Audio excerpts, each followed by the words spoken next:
بسم اللہ الرحمن الرحیم۔ دوستو، امید کرتا ہوں آپ سب احباب خیریت سے ہوں گے۔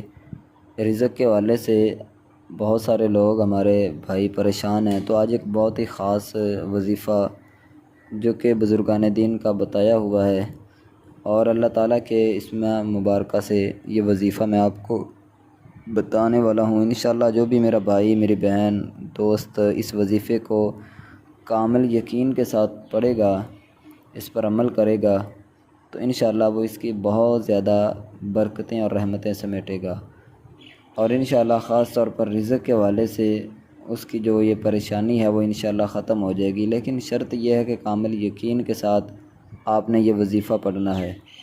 تو آپ نے کیا کرنا ہے، روزانہ نماز فجر کے بعد یا واسع یا رزاق، ٹھیک ہے، اس کا مطلب ہے کہ کشادہ رزق دینے والے، آپ نے یا واسع یا رزاق کو 313 مرتبہ پڑھنا ہے۔ اول آخر 11 مرتبہ درود ابراہیمی اور 313 مرتبہ یا واسع یا رزاق کو اس کو پڑھنا ہے۔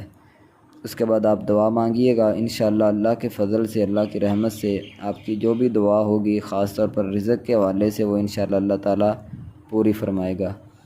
مجھے دعاؤں میں یاد رکھیے گا، نماز کی پابندی کریں، 5 وقت کی نماز ہر حال میں پڑھیں، انشاءاللہ اللہ تعالیٰ آپ کی دعاؤں کو قبول فرمائے گا۔